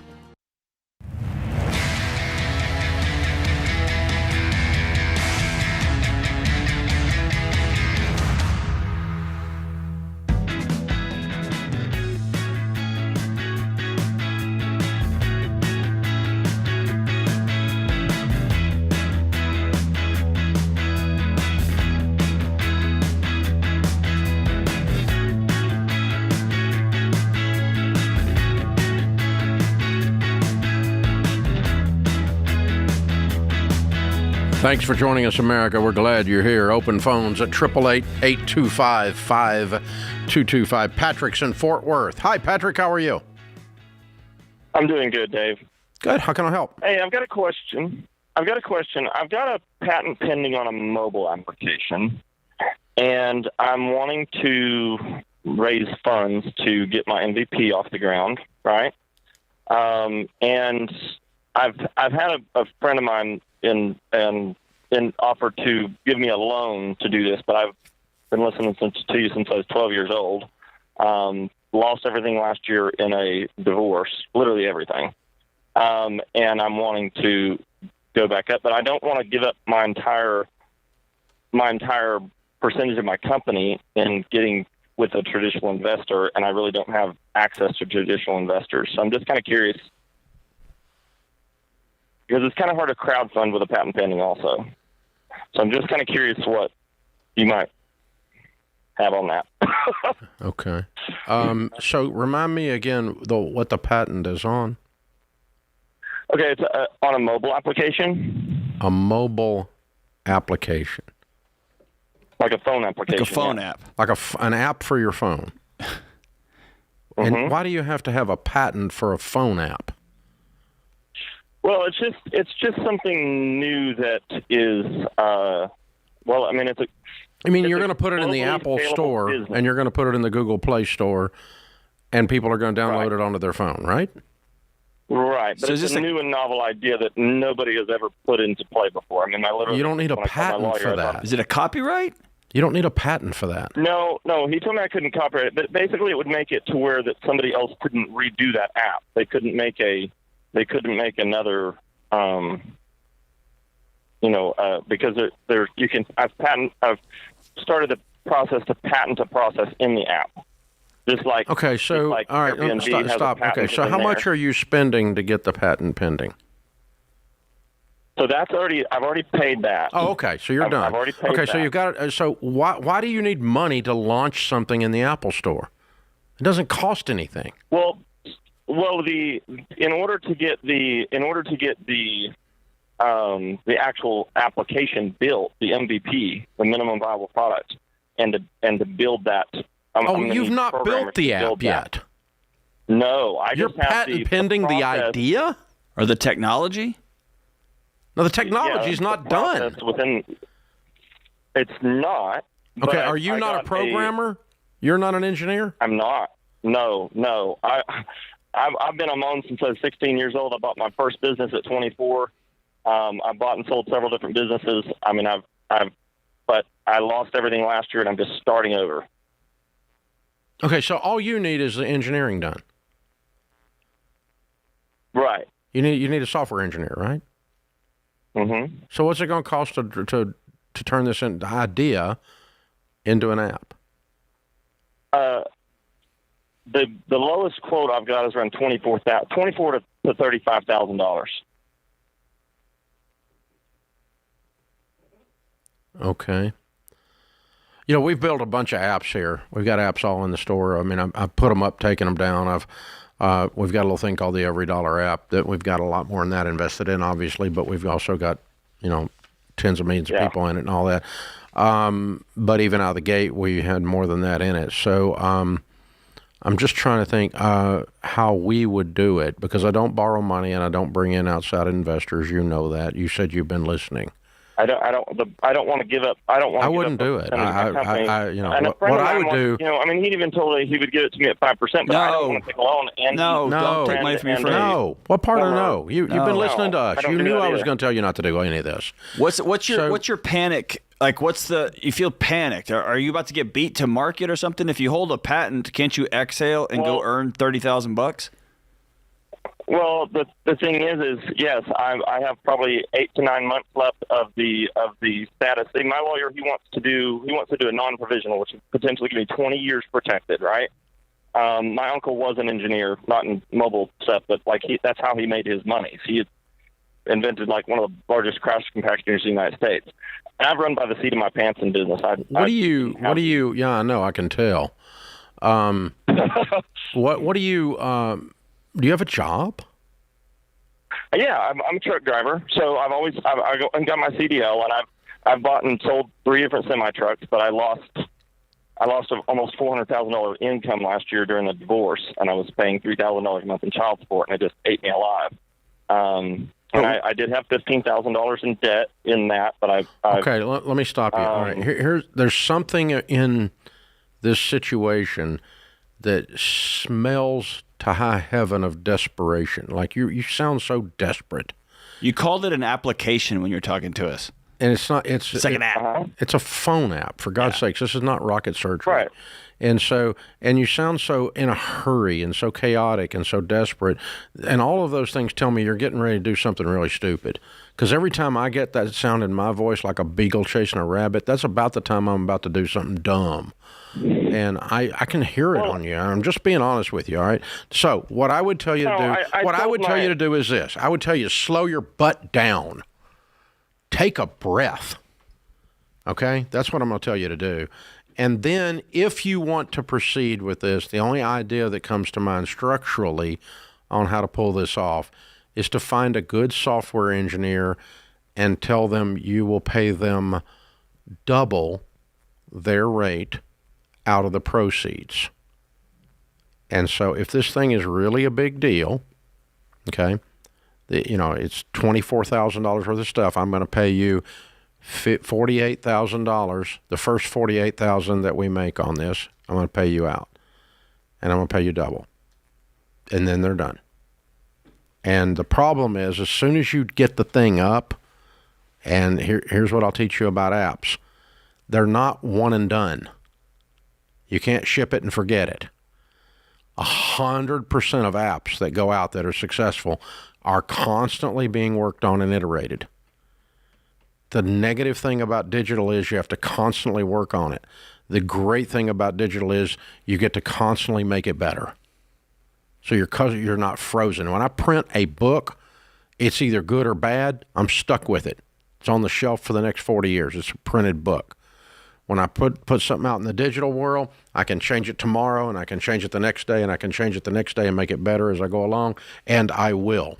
And so the Every Dollar budgeting app does not even resemble the app that was launched under the name Every Dollar originally.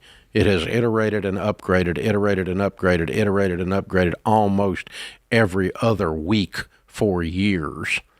And so your software engineering costs have just begun, my friend, if this is actually going to work and be successful. Your patent stuff is probably early and tremendous overkill.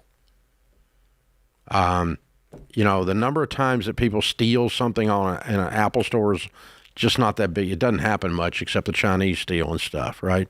And duplicating it. But I mean, I'm talking about the number of times that someone just comes in and scarfs up an idea that because you didn't have it patented.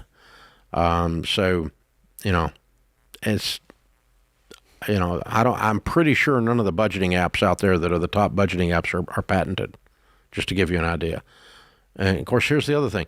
As soon as you patent it, you're going to iterate it and change it. So then you got to update the dadgum. Yeah, this isn't, I don't know. I do know. I would slow down, breathe. If you want to involve a software engineer and pay them 1.5 or pay them 2.0, what they're worth, but they only get paid out of the proceeds. And if there are never any proceeds, they get nothing. If it never works, they put in their money for nothing. If they want to join the venture for some extra money, that might be a way to draw somebody in.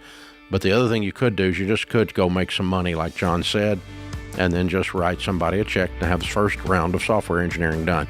But be prepared. As soon as you start making a little money, you're going to spend most of that back into new software engineering because you're going to upgrade and iterate. Upgrade and iterate. You do not ship it and forget it in the digital world, my friend. This is The Ramsey Show.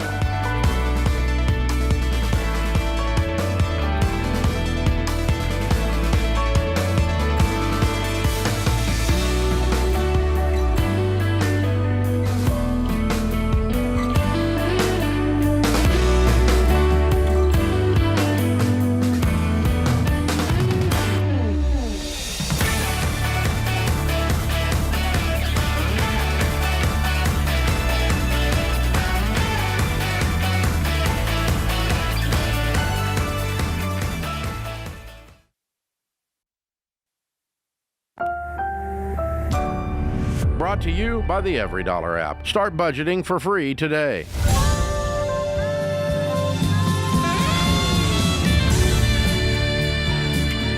Live from the headquarters of Ramsey Solutions, it's The Ramsey Show, where we help people build wealth, do work that they love, and create actual amazing relationships. Dr. John Delony, Ramsey personality, #1 best-selling author of the book Building a Non-Anxious Life, and host of the Dr. John Delony Show on the Ramsey Networks. He's my co-host today. Open phones here at 888-825-5225. Isabel is in Nashville. Hi, Isabel. How are you?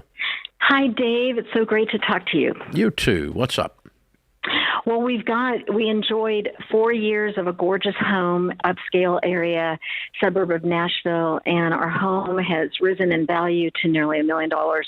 So we're in this gorgeous area, beautiful views, and all of a sudden our neighbor decided to raise their yard, their entire yard. So we have a half an acre, and theirs is a large yard too. So they decided to put in a pool, and we have a 6-foot privacy fence between us, and they decided to raise their entire yard up 7 feet. So it's a foot above the privacy fence. And basically they created an inescapable, bigger than life, very colorful scene. It looks like a stage, and everything is lifted up. It's got, they've got everything, huge flotation toys in motion. They've got people, curtains, flags. The whole scene is a big beach scene, but it's in disarray, and it's a year round. They don't really clean it up. I'm just shocked that the HOA, it's very visible. You can see it actually. Our house is the model home, and when you come into the subdivision, you can kind of see it, through past our house. Is there any chance that your neighbors are Winston and Rachel Cruz? No. Okay. I know they're putting in a pool. I'm just making sure that wasn't them. Oh, no.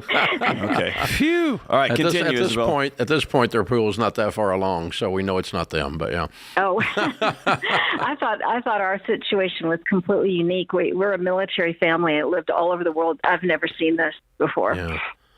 Okay, so, wow. If the HOA, if it's not in violation of anything in the CCRs, the HOA has no enforcement rights, which they probably don't unless it's some kind of visual from the road. The only other thing I can think is if they violated code in some way, putting it in, if they didn't pull permits to put all of it in. But if they pull permits and the city or the county approved all of the installation, you're not left with a lot of options except plant some large trees. Yeah, and we've looked into that, and it would have to be evergreens, and they would have to be at least 10 feet tall. Well, and if you just put in 10-footers and then pour the water to them in your area, they'll grow like a weed. Well, in the home improvement request form, I did ask they want me to send pictures and my issue, and so they want me to send that to them. But they did tell me that in the home improvement request form, they do require that anything, any structure, they have to be told the height and everything else about it and the look of it and everything. And they said that was not provided for them. When they look at that request form, there's nothing that indicates they're going to raise the land. And they said that they would have said that we can't. They'd already said we did turn them down when they wanted to extend their porch and keep the height of it and extend it, and they got a no from the HOA. It's a pretty strict HOA. These homes are, $800,000 to $1 million, and so it's pretty strict. So I can't imagine. Oh, I'm sorry. Apparently, it's not pretty strict. If it was pretty strict, as soon as they started backing dump trucks up and raising the entire backyard 7 feet, somebody would have stopped them if they were strict. So they're not real strict at all. Do you think they're just lazy and didn't notice? Yeah, that's not strict, though. I mean, you can't raise half an acre 7 feet and have nobody notice. That's a lot of trucks. Yeah, and why didn't you guys bark when you started seeing that? Should have waited after it was done. We're so busy with my parents live with us. We're doing so much that and then we keep to ourselves and we don't, it wasn't apparent until they were done with it. It just looked like they were digging. It's apparent when you have 32 dump trucks in the backyard that something big's going on. Yeah, it was apparent. I mean, what you're describing is a major construction thing, and yeah, you had to notice that if you live next door. I mean, it's like they were building another house back there. Obviously, you didn't know how it was going to turn out, but you saw an amazing amount of activity, and I wish because now to undo it, they got to dig the whole thing out. That's not going to happen unless they did not pull permits and the city makes them take it all out. I don't even think that will happen. The only thing I can see them is they would find their butt until they made them take it out. They fine you, or maybe they'll pay for the trees. No, I'm saying let the neighbor pay for the trees. But I'm just saying, yeah, I think you're going to be planting some large evergreens and putting water to them, and I think you're done. It doesn't sound like you're going to get anything else. The HOA is not going to have the power to make them take it out after they approve them putting it in. The city might fine them, or the county, by the day until they remove the whole thing if they did it without a permit. If they did it with a permit, it's their land. And, it's unsightly, but it's perfectly legal. So nothing else to be done except plant some trees. So I think you're probably down to planting some evergreens and calling it a day. And move, one of the two. But, I've got a couple of properties that we had that we wanted to put up a buffer on for different reasons, not similar reasons to this, but we planted some of those, and we're in the same area she's in. And I planted some of the some evergreens along the line of it. And, 2 years later, these things are, gigantuan. And they put up a complete barrier. It's so complete, you don't even know anything's the other side of it. Now, it won't block noise, but if you've got that much noise, you just call the police for public disorder. And at some point, public nuisance. You go next door and you meet your neighbors. And you say, guys, y'all got to keep it down over here. Yeah, can you help us out? Or, if you don't, and they go, okay, But, and I have had that. I walked next door in another property where the kids were up at 3 o'clock in the morning. The music was playing where you could hear it 4 towns over. And I'm like, hey, guys, we're trying to sleep over here. Y'all get cut this. Oh, I'm so sorry. You're so drunk. Yeah, I know. But turn the music down. So I'll never forget moving into my first house, Dave, and the neighbors threw a party. And I remember walking out the back door. And I went back inside and said, Sheila, my wife, they could have heard everything. She said, what do you mean? And for some reason in college, I thought if you were in a fenced yard, that was a sound barrier. And I was like, oh no. There's some neighbors that have heard some stuff. Not super great. Yeah, I love it. I'm sorry you're facing all that, Isabel. Yeah, I hate that for you. For those of us in the future, we notice things quicker, intervene sooner, and then we can have better control. But I don't think you're going to have a situation where this is undone. You might with the city if they didn't pull proper permits, but I got a feeling they did, and I got a feeling you're baked. So you're probably planting some evergreens and calling it a day. This is The Ramsey Show.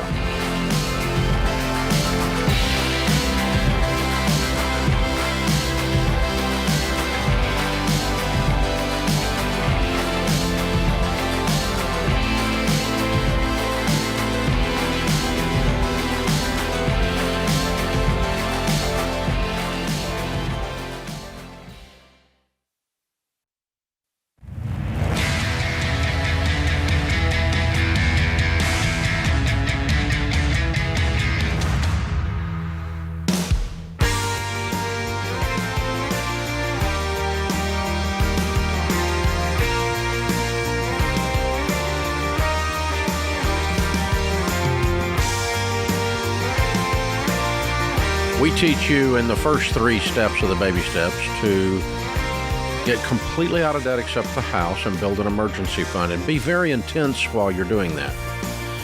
Like so intense that you're like a gazelle running from the cheetah. You're trying to stay alive. Intense, like no life. Like drop an atom bomb on your lifestyle. Nothing left, right? Scorched earth, right? And so then once you break through and you have your emergency fund and you're debt free, then you move from intense to intentional at baby step 4. That's when you start investing and things change. But you pay a price to win. So we teach you to live like no one else so that later you can live and give like no one else. So at the first part, you're living like no one else. It's a pain in the butt. But later you get to live and give like no one else. So we are doing for baby step 4 and beyond, folks, the Live Like No One Else cruise. On the Holland America Cruise Line, the Ramsey folk are going to be the only ones on this ship, and the entire Ramsey personality lineup will be there, along with Stephen Curtis Chapman, along with Manit Chauhan from the Food Channel, along with Dina Carter. Lots of other celebs are going to be traveling with us. It's a complete Ramsey cruise. It's called the Live Like No One Else cruise. And again, the Holland America ship is absolutely amazing. There are just a few cabins left. You can still come. We would love to have you. We'll be going to Turks and Caicos, St. Thomas, Puerto Rico, the Bahamas. It's only a $600 deposit. And we sail next March 22nd through the 29th of 2025. We'd love to have you with us. And you should probably get this book, because I don't know if I'm going to do another one. This is a thing. We're going to be on the boat with you for 7 days, boys and girls. So come on out. We'd love to have you. RamseySolutions.com/cruise. Our question of the day today comes from Allison in Wisconsin. I read this one early, Dave, and I already have a little bit of indigestion. Maybe a touch of the hemorrhoids. Here we go. Question comes from Allison in Wisconsin. Allison writes, my 30-year-old son has never maintained stable employment and often asks me to, quote-unquote, spot him alone. I've given him a lot of money over the years because I feel guilty for divorcing his father when he was just 16. I've exhausted my savings and hope to retire in the next 2 years. He lost his job about a month ago, moved to a different state with no job lined up, and I've given him several $100s already. I don't want him homeless or hungry, but I can't keep bailing him out because he makes irresponsible decisions. Can I cut him off? Please, God, cut him off. Please. Right now. He's useless. Today. And it's your fault. Stop it. As Eminem said, you've created a monster. You've got to cut him off.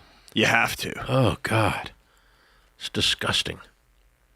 Actually, yes. Call him and say that you're sorry. Yeah, I'm so sorry. I've enabled you into stupidity and laziness and irresponsibility. And I love you so much, I'm not going to do it anymore. My favorite quote from our buddy Henry Cloud says, "The greatest gift you could give this young man, this 30-year-old young man, is some problems." Yep. That's like going to the gym and stop taking the weight off the bar for him. He's got to learn to lift. He needs some new problems. Right. He needs some strength. Yeah. He can only get that by going through hard stuff. And he'll either find his way or he won't. You can't fix it now. I mean, honey, I recommend a good church and a good job, and regularly attend both. And all of a sudden, things will start to straighten out in your life, young man. But yeah, yeah. And by the way, Allison, he's going to stop calling you, and he's going to blame you. Who gives a crap? And these are you got to move on. Yeah, because you've created a pattern where he's going to be pissed off when you don't keep giving him free money and coddling him. But yeah, honey, you need to love your son better. You need to love him enough to let him grow, and love him enough to let him feel the pain of his decisions. And that's a hard type of love. Dave, that's tough love. No, it's just real love. Enabling is not like soft and cuddly love. Enabling creates stupid people. And that's what she's done. Enablers are nice, sweet people. They're just weak. They just don't have the strength to love well. When I enable someone, it's because I'm too stinking emotionally lazy to stand in and tell somebody the truth and love them well. And instead, I'll just throw some money at it and get away from them. And that's just laziness. That's really what enabling is. And it just, the enablers are the nicest people on the planet. They never upset anybody except themselves. And so it just, gosh. And when I'm an enabler, I'm much nicer than when I'm not. But the bottom line is, though, it's like, okay, is a surgeon nice who refuses to cut you because it's going to hurt when he cuts you? No, they're not nice. You mean when they do surgery that's tough love? No, it's just love. They use the scalpel, doing as little damage as possible, inflicting some pain to remove a greater pain, right?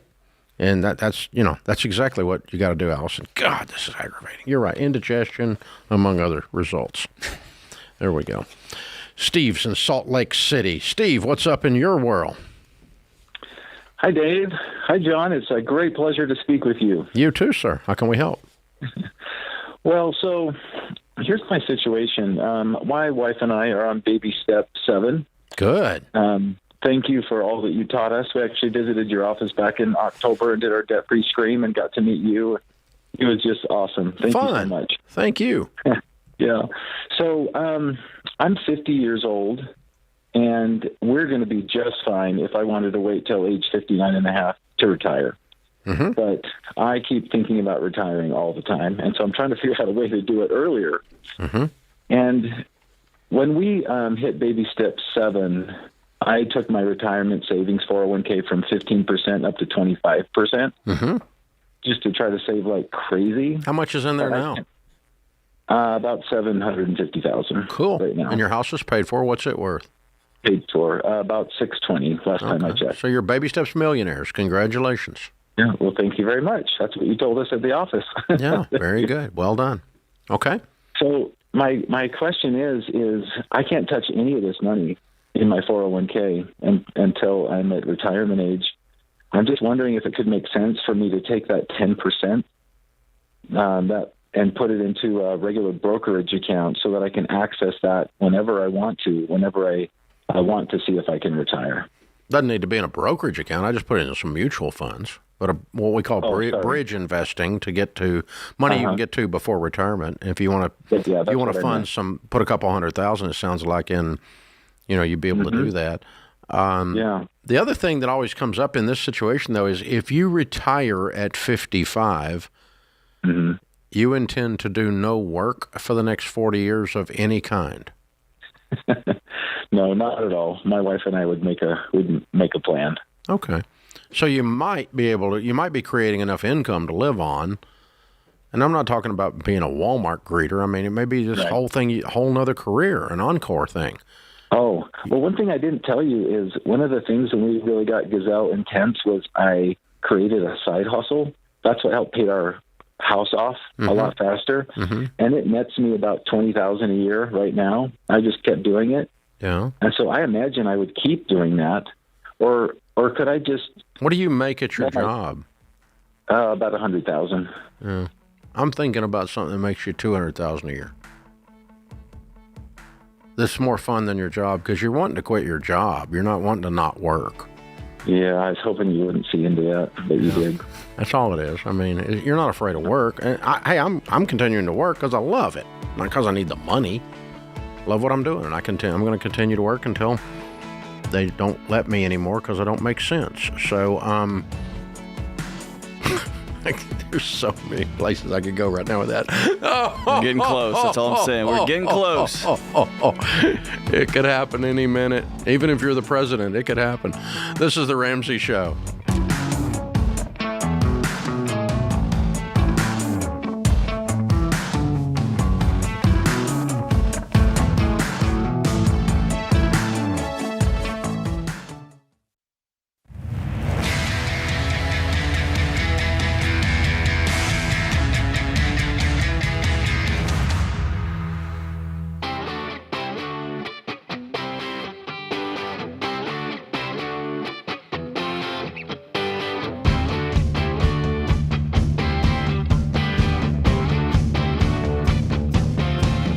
Selling or buying a home in this current real estate world can either be a curse or a blessing. And the difference is not the economy or the interest rates. The difference is whether you're ready and whether you go through the process and select the right price range of home for your situation. Getting plugged into a Ramsey trusted real estate agent will help you do it the right way, and then home ownership can be a blessing. Selling a home can be a blessing. And we have vetted these high protein, high octane agents, and they do a great job. There are people that sell bazillion houses, not 2 a year. If you sell 2 houses a year, I'm happy for you, but you won't be a Ramsey trusted real estate agent, because I want someone that I'm going to send our listeners to that actually does a lot of transactions and therefore is going to help you do a transaction. That's what it comes down to. So if you want to know who we trust in your area, find a Ramsey trusted real estate agent for free and RamseySolutions.com/agent. Matt is with us in Portland, Maine. Hi, Matt. How are you? I'm good, Dave. How are you? Better than I deserve. What's up? Yeah, so I had a question. So I have about $25,000 left in school debt. I'm 25, and I have the cash to pay it off. But I'm wondering if I should pay it off right now, or if I should continue with the state program we have here in Maine, where if you went for a certain, degree and you live and work in the state, they will pay off your loan up to $2,500 a year for a max of $25,000. So over that time, it will cover it. So really, I'm wondering if I should just continue that program, or if I have the means to do it, just pay off the debt and never have to think about it again. So let me make sure I understand the question. Do I pay off my loans today with money that I have, or do I let the state pay it off and I stay in debt for 10 more years? Yes. Yeah. That is the question. Yeah. Well, that's kind of a no-brainer. Pay it off today. You know why? Okay, even though they'll... You know why? Why? Because building wealth is not about borrowing money. Building wealth is about avoiding borrowed money. So the faster you get this paid off, the faster you're on your wealth building journey. What do you make a year? Okay. 90. Yeah. You are your secret sauce, not some Maine state hack. Okay. $2,500 a year is not going to make you rich. What's going to make you rich is you getting out of your own way. You are already a saver. You are already a high income earner. You are doing a great job. Let's use Matt as the solution to our problems and our challenges and our opportunities, because Matt is a stud. The state of Maine, not so much. Yeah, Matt, can we walk backwards in history real quick? Sure. Our current president is 1,000 years old. The president before him hosted a reality TV show. The president before him was a first-term senator. The president before, like, in 10 years, you tell me what the leadership of Maine is going to look like. Yeah. You don't know. Bro, I'd rather give myself 10 years of freedom. If I've got that money in my account we have no idea. It could all be amazing, and it could all not. I think all of us have learned we don't know the rules anymore. And so I would take what I could control, which is I'm out of debt today. I would take what I can control and control the heck out of it. Yeah, control the controllables, and that is you're out of debt, and then you use your your largest wealth building tool, which is your income, not debt repayment avoidance, to build wealth.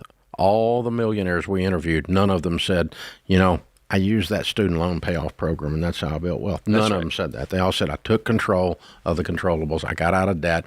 I didn't have any payments, and I jacked and stacked money. And I tell you what, I'm still burned what those programs did to some of my top students who chose to go to public service because of these promises and just got cooked, man. So I just have no faith in those programs. Not because I don't have any faith in the people that institute them on either side of the aisle, you bozos. So seriously.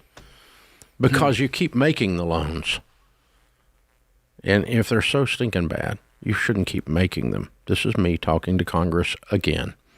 You should go testify before Congress. Your congressman invited you. I know, but I try not to do things that are a waste of time. Open phones at 888-825-5225. Zachary is in Columbus, Georgia. Hi, Zachary. How are you? Good. What about yourself? Better than I deserve. What's up? So me and my girlfriend are planning on buying a house in 2 years, and I was wondering if I have an 800 credit score, if I should let it go to zero, or if I should uphold this and continue on that path. Well, number one, don't buy a house with somebody you're not married to. Really dumb idea. You're going to get burned, okay? If you want to buy a house and have a roommate, that's your decision. But don't buy a house with somebody you're not married to. Don't put her name on anything unless she's your wife. Or don't put your name on anything that's hers unless you're her husband. You'll get into a mess, and I talk to those people every day on this show, and they will tell you over and over, don't do that. So, now, then back to you buying a house and answering your question. Are you 100% debt-free right now? Yes, sir. Okay, you're not going to maintain an 800 credit score then, unless you go back in debt. You'd have to go back in debt. Yeah. I've only been maintaining it with credit cards anyways. Yeah. Yeah, so you're going to have to continue to borrow money and pay it back to maintain an 800, because the 800 credit score is a Ponzi scheme. Yeah. How old are you? 28. What do you make? I make approximately $40,000 a year. Okay. Well, the only way I know how to answer questions is if I was in your shoes. I'm a single guy. Someday I might be marrying. 2 years from now, I'm thinking about buying a house when I'm 30.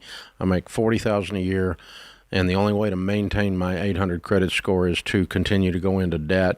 What would I do if I woke up there? I would not maintain it. I would let it go to zero and do manual underwriting to buy my house, because I am well aware that the whole credit score thing is a scam. The only way you run your credit score up is go into debt. And why do you do that? So you can go into debt. So why? So I can run my score up. Why? So I can go into debt. Why? So I can run my score up. Why? So I can go into debt. It's a dog chasing its dadgum tail. And all you do is get dizzy. And then people walk around, and I was at a party the other night, and the guy goes, yeah, Dave, but I have an 800 credit score. And I'm like, gee, bless your heart, man. It's cost you at least $100,000 in interest. So... yeah, because the only thing you can do is just worship at the altar of the great FICO. Great FICO, we bring you offerings of interest. So, And that's what Americans have done. They've fallen for the biggest scam in history, which is the FICO score. So, yeah, I'd let it go, Zach, if it was me. But please don't buy a house for your girlfriend, dude. And I don't think you heard that. I want to be real clear. John, we get those calls, and they're really particularly heartbreaking. Yeah, because nobody sets out to buy a house with anybody, their spouse or their boyfriend or girlfriend, without thinking this is forever. And we wouldn't have a show if everyone's plans worked out exactly like they thought they were going to. And they just don't. We would, but it wouldn't be nearly as entertaining. That's right. And by the way, all you folks' plans that didn't work out, you're great radio.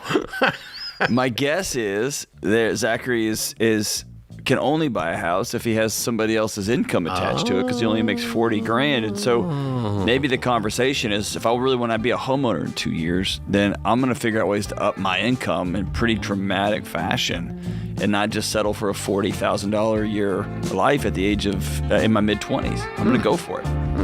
Or if you love your job, that's cool. It's just going to be longer than 2 years before you save up that kind of down payment. Figure out a way to make some serious money. Yeah.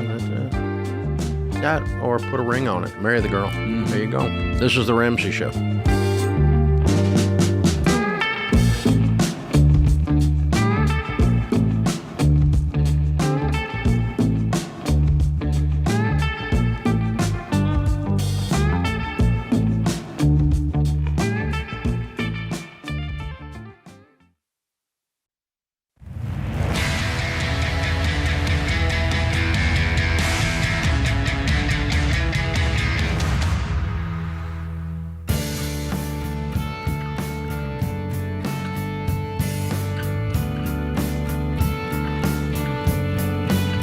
Our scripture of the day, Proverbs 16:3. Commit to the Lord whatever you do, and He will establish your plans. Maya Angelou said, you may not control all the events that happen to you, but you can decide not to be reduced by them. That's cool. All right, Travis is with us in Dayton, Ohio. Hi, Travis, how are you? Good, how are you? Better than I deserve. What's up? I got a question about some investing stuff.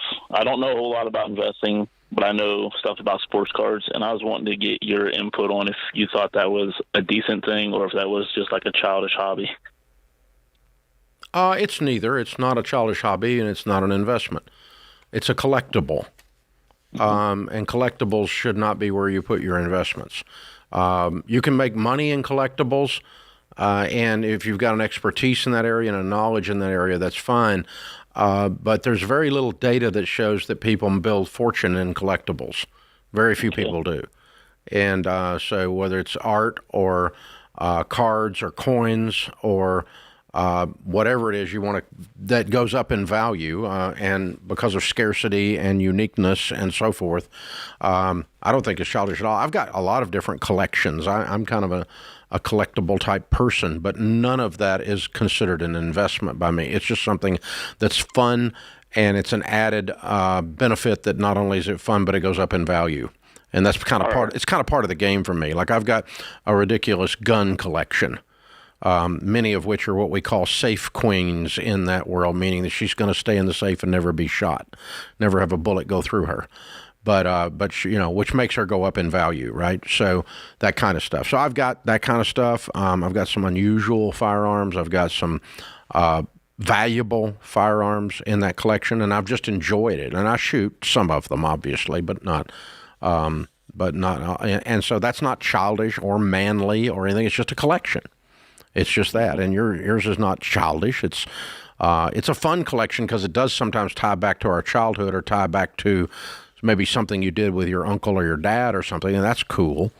But again, the data on it as an investment, no, I would never call those an investment. So it should be something you do in addition to your investing. Okay, that makes sense. Yeah, but it's valid. I mean, I would imagine. How many cards have you got? I've started a third collection. The first two I sold for probably a total of 5,000, but now I probably got close to 6,000 cards. Or that are worth probably what? I just sent 5 in, and when I get them back, they should equal out to about $1,500. The whole bunch, or just those 5? Just I'm asking what the 6,000 cards is worth. 20 grand? Probably altogether about 20 grand. Yeah, okay. All right. Yeah, so obviously you're not going to retire on that. I mean, it's not, No. Yeah. So that's fine. Like I've got a buddy that collects knives, and he's probably got $30,000 worth of knives that he'll never sell. But because he didn't have to, A, but B, a lot of them have interesting memories attached to them because he bought them when he traveled and things like that. So, yeah, that's cool. Nothing wrong with that at all. And no, I would not call it horrible or childish or something like that. And if you do it properly, as you've discovered, they do go up in value. And you may take joy in turning the whole portfolio over every so often, and that's fine. But I'm just going to call it a hobby that works and a collectible that works. Because collectibles, art should go up in value. If you're doing this right, the portfolio you've got should go up in value. But it's not enough to justify. You're not going to end up with $1 million in your 401k, and you need $1 million in your 401k. That's where I want you to go. Good question. That's fun. Yeah, and it reminds me of that conversation Warren had. Do what? Oh, you got guitars you collect. Oh, I collect. Dude, I got so many collections. I used to collect cards like crazy. Did you? I love it. It reminds me of the conversation that Buffett had with some kids that were pressuring him on Bitcoin. And I loved that conversation about, like, if I'm investing in something, it has to be in and of itself of value. Not that I have to sell it so that I can get a thing, so then I can go buy a thing of value. And that was a good reminder for me. Like, if I'm investing in something, I'm going to invest in a company that's going up in value, or in a mutual fund that's something that's creating money. That's creating value. It's not driven purely by the nuance of shortage. There you go. Yeah, and that's what a commodity is what he's discussing, and that's what Bitcoin. That's why he hates Bitcoin and why I hate it. It's because it's a commodity. It's not really an investment. And so when you put money in something like that, it's speculation, not investing. A whole bunch of people said that Mickey Mantle card, we're all going to say it's that much, right? Mm-hmm. But you can't eat it. You can't power a car with it. You can't do a thing with it. Yeah, there's enough of a market. There's probably more of a market for that Mickey Mantle card than there is the Bitcoin. Because you can at least hold the Mickey Mantle card. Yeah, right? You at least touch it. It's not an NFT. Yeah. Mm-hmm. So yeah, there's that. So, but completely validate you collecting. I love collecting, but just don't categorize it instead of investing. Like, I know a guy that was has passed away now. There's a billionaire. And I got to visit his car collection. He had 3 different buildings full of cars. And there were some really cool cars in there. I got my picture made with some of them. There were some of them from movies and things that he bought off the and they were really neat. But it had nothing to do with his net worth. His net worth is a completely different thing. That car collection was just like Travis with his cards or me with my guns. It was just for fun. Just for fun. That's simple. Good question, sir. Thank you. Garrett is in Phoenix. Hi, Garrett. How are you? I'm doing good. How are you, Dave? Better than I deserve. What's up? Hey, I'm getting married at the end of this month, and congratulations. Thank you, sir. We're going through combining our finances, and I have a fully funded emergency fund. She has a bit of money in savings, but I'm wondering, should I empty my brokerage account to finish funding that emergency fund together?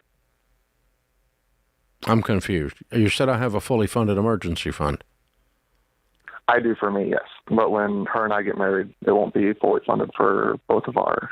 I see. And how much does she have in savings? About $4,000. And how much is in your fully funded emergency fund? $10,000. Okay, and what do you need? 18. You call that 3 to 6 months. Okay, and you have 14. Right? Between the two of you. And you have how much in your brokerage account? About $6,500. Oh, okay. Yeah, liquidate it. Sure. Liquidate it? Yeah, that's fine. And then start your investing plan based on the fact, are you 100% debt-free at that point? Yes, sir. 100% debt-free, and then 15% going into retirement. Yeah, you're going to be just fine then. Yeah. And and then when you get the house, get it paid off and work your baby steps. Yeah, you're right on track, dude. Well done. Good stuff. Jessica's in Scranton, Pennsylvania. Hi, Jessica. How are you? Hi, good afternoon. Thank you for taking my call. Sure. What's up? My father wants to gift my brother and I his house.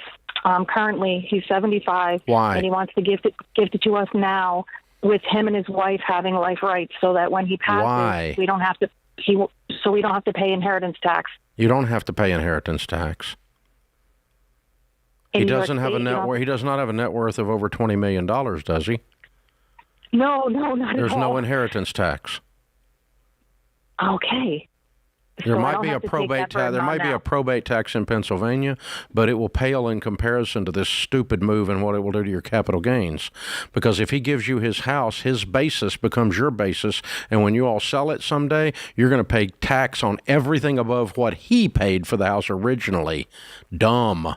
If, however, you receive the house upon his death, you get stepped up basis, meaning that your basis in the house for tax purposes is the market value at the time of his death. You see the difference? Okay. Yes. He inherited the house from my grandmother. Oh, so it's even worse. Okay, so he has a zero basis. What's the house worth? If I had to guess, I'd say $400,000. Okay, so the difference is capital gains tax on $400,000. Okay. This is a $60,000 error if he dies now to give you the house before death. You're going to pay an extra $60,000 in taxes. Do not do this.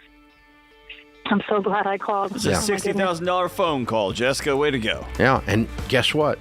It was free. Even the toll-free number is free. Go figure. Good show, John. That puts this hour of the show in the books. We'll be back with you before you know it. In the meantime, remember, there's ultimately only one way to financial peace, and that's to walk daily with the Prince of Peace, Christ Jesus.